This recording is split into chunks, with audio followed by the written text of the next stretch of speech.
Blockade চালু রাখবো, আমরা মহাসড়ক অবরোধ রাখবো যাতে সরকারের টনক নড়ে এবং বারবার উচ্চারণ করছি সংস্কার, কিন্তু তারা শুনতে পাচ্ছে কোটা বাতিল। প্রধানমন্ত্রী শেখ হাসিনা তিনি বলেছেন কোটা প্রথা সম্পূর্ণ অযৌক্তিক। We never said that abolish the quota system, we just said that reform the quota system. প্রধান বিচারপতি আমাদেরকে শ্রেণীকক্ষে ফিরে যেতে নির্দেশ দিয়েছেন, কিন্তু আমরা মনে করছি জাস্টিস ডিলেইস মিন্স জাস্টিস ডিনাইড। তো আমরা চাচ্ছি আমাদের দাবি অনতিবিলম্বে করা হোক, মেনে নেওয়া হোক, যাতে মেধাবীরা সঠিক মূল্যায়ন পায় এবং আমাদের পরবর্তী প্রজন্ম যেন সুষ্ঠুভাবে আগে যেতে পারে এবং তাদের মেধা সঠিক মূল্যায়ন হয়। আমরা এইভাবে ব্লকেট চালু রাখবো, আমরা মহাসড়ক অবরোধ রাখবো যাতে সরকারের টনক নড়ে এবং তারা যেন আমাদের দাবিটি পূরণ করানোর কথা ভেবেচিন্তে দেখেন। যতদিন না পর্যন্ত কোটা চিরস্থায়ীভাবে বাতিল করা হচ্ছে আমাদের এই আন্দোলন চালিয়ে যাব আমরা, কারণ আমরা চাই না আমাদের বঙ্গবন্ধু সোনার বাংলায় আমরা কোনো রকম বৈষম্য, যেই জন্য আমাদের 30 লাখ শহীদেরা রক্ত দিচ্ছে সেই জিনিস আবার ঘুরে উল্টে আমরা এক জিনিস চাচ্ছি না। আমাদের আন্দোলন চলবে, এভাবেই চলতে থাকবে। বিশ্ববিদ্যালয়ের ইংরেজি বিভাগ থেকে এখানে এসেছি এবং আমার মতো আরো সবাই বেগম রোকেয়া বিশ্ববিদ্যালয় থেকে এসেছে। আমার প্রথম প্রশ্ন হচ্ছে, আমরা সাধারণ শিক্ষার্থীরা কি এলিয়েন নাকি আমরা আগন্তুক? আমাদের হচ্ছে 8 দফা দাবি মেনে নিতে হবে এবং হচ্ছে কোটা প্রথার ফলে মুক্তিযোদ্ধাদেরই বরং অপমান করা হচ্ছে। আমাদের অল্প সংখ্যক মানুষের জন্য মাত্র 44% কোটা, এটা মোটেই অযৌক্তিক।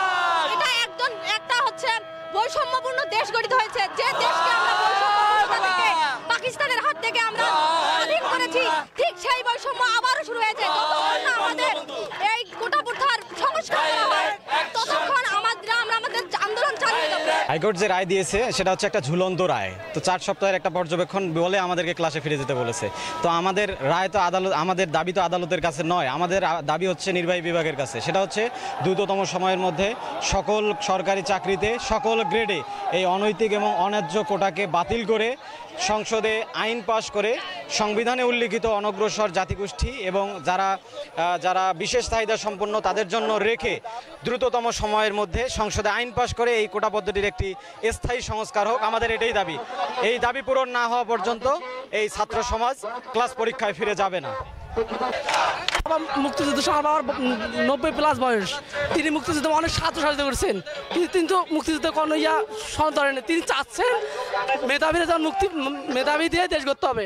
আমি আমার পরিবার থেকে একমাত্র ব্যক্তি যে আজ পর্যন্ত গ্রাজুয়েট লেভেল এসে এভাবে রাজপথে দাঁড়ায় মেধাবীর যোগ্যতার ভিত্তিতে এবং যোগ্যতাকে সামনের দিকে নিয়ে যাওয়ার জন্য মেধাবীরা যোগ্যতা দিয়ে দেশকে পরিচালনা করবে, এটাই আমি চাই।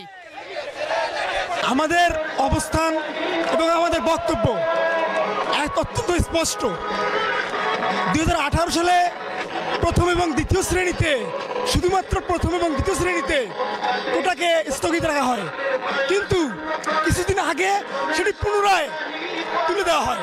কিন্তু আমরা চাই সমস্ত ক্ষেত্রে প্রথম থেকে চতুর্থ পর্যন্ত প্রতিটা গ্রেডে, প্রতিটা শ্রেণীতে এবং 1 থেকে 20 গ্রেড পর্যন্ত সবগুলো গ্রেডে কোটা যেন একটা সুষ্ঠু সমাধান করা হয়। সর্বোচ্চ 5% আমরা চাই। আজকে আমরা একত্রিত হয়েছি 2018 সালের যে পরিপত্র, সেই পরিপত্র বহাল করার জন্য এবং সেই সাপেক্ষে দ্রুত কমিশন গঠন করে কোটা সংস্কার করতে হবে। আপনারা জানেন সংবিধানের 19 অনুচ্ছেদে আছে সুযোগের সমতা, এছাড়াও সংবিধানের 29 অনুচ্ছেদে আছে যে সরকারি চাকরিতে সবাই সমান সুযোগ ভোগ করবে। কিন্তু স্বাধীনতার 53 বছরে আমরা সেই বৈষম্য দেখতে পাই। মুক্তিযোদ্ধারা তারা দেশ স্বাধীন করছে, তাদেরকে আমরা হৃদয়ের মণিকণ্ঠে রাখি, কিন্তু মুক্তিযোদ্ধা রাজনীতিরা তাদের কোনো অবদান নেই, তাদের কোনো থাকতে পারে না। আপনারা জানেন যারা রাজাকার ছিল, যুদ্ধ অপরাধী ছিল, তাদের কিন্তু সন্তান নাতির পুত্ররা কিন্তু যুদ্ধ অপরাধী না। এবং আমরা বলতে চাই ওই জন্য মুক্তিযোদ্ধা নাতিদের কোনো অবদান নেই। তাই আমরা কোনো মানি না। সরকারের প্রতি আমরা প্রশাসনের প্রতি আহ্বান, আমাদের কোনো সংস্কার দূরত করে আমাদের ক্লাস পরীক্ষা ফিরে দেওয়ার বিষয়ে অনুরোধ করছি। দাবিটা যে কারণে আমরা দাঁড়িয়েছি, এটা যদি আমি সহজ করে বলতে চাই তাহলে আমাদের 18 সালে যে আন্দোলন ছিল সেটা থেকে আমাদের আসতে হবে। আপনারা জানেন 18 সালেও আমরা কোটা আন্দোলন করেছি এবং তখন সারা বাংলাদেশে আমরা প্রমাণ করেছিলাম যে আমাদের এই কোটা আন্দোলন যৌক্তিক। শেষ মুহূর্তে সারা বাংলাদেশের মানুষের ভোগান্তি হয়েছিল, আমরা সেটা বুঝেও আমাদের সমতা নির্ধারণ করার জন্য আমরা সেই আন্দোলন নেমেছিলাম।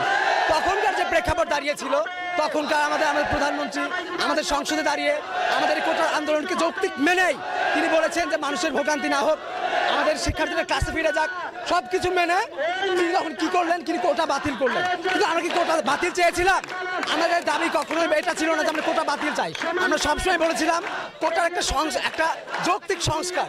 কিন্তু সেই বাতিলটা যখন করা হলো তখন আমাদের আন্দোলনকারীরা আবার দাবি তুলেছিল যে আমরা তো বাতিল চাইনি, আপনারা বাতিল করলেন কেন? তখন আমাদের এই বলে আশ্বস্ত করা হয়েছিল যে আমরা অতি সত্বর একটি কমিশন গঠন করে এই কোটার একটা সংস্কার করব এবং সেটা অবশ্যই যৌক্তিক হবে। কিন্তু তারপরে আমরা দেখতে পেরেছি ধীরে ধীরে ধীরে ধীরে ধীরে 6টি বছর কেটে গেছে, কিন্তু আমাদের সেই কোটার কোনো যৌক্তিক সংস্কার আমরা পাইনি, কোনো আইন আমরা পাইনি। কিন্তু হঠাৎ করে যখন 24 সালে সেটা আবারও পুনর্বহাল করা হলো তখন সত্যি সেটা আমাদের রক্তে আগুন জ্বালিয়ে দিয়েছে। আমরা ছাত্র সমাজ এটা বলতে হয় না, আমরা মিডিয়াতে দেখতে পেয়েছি উইথ ডিউ রেসপেক্ট মাননীয় প্রধানমন্ত্রী শেখ হাসিনা তিনি বলেছেন কোটা প্রথা সম্পূর্ণ অযৌক্তিক। We never said that abolish the quota system, we just said that reform the quota system. আমরা দেখেছি আমরা যারা বেশিরভাগ বিশ্ববিদ্যালয়ের শিক্ষার্থীরা আছি 85% আপনি সার্ভে করে দেখেন লোয়ার ক্লাস মিডল ক্লাস সন্তানরা উচ্চ শিক্ষা অর্জন করে বিলাসিতা করার জন্য না, তারা একটা স্বপ্ন নিয়ে এসেছে। কিন্তু সেই স্বপ্ন যখন থেকে তাদের চোখের সামনে কেউ গলা টিপে হত্যা করছে তখন সেটা মেনে নিতে পারে না। আমরা দেখেছি 1947 সালে ছাত্র সংগ্রাম ছাত্র সমাজ যেভাবে প্রতিবাদ করছে কোনো অপশক্তি সামনে দাঁড়াতে পারে না, 52-তে দাঁড়াতে পারে না, 1969-তে দাঁড়াতে পারে না, 71-এ দাঁড়াতে পারে না, আজ থেকে 53 বছর পর 2024 সালে দাঁড়াতে পারবে না। এবং আমরা ছাত্র সমাজকে কোনো অপশক্তি দেখায় রাখতে পারবে না।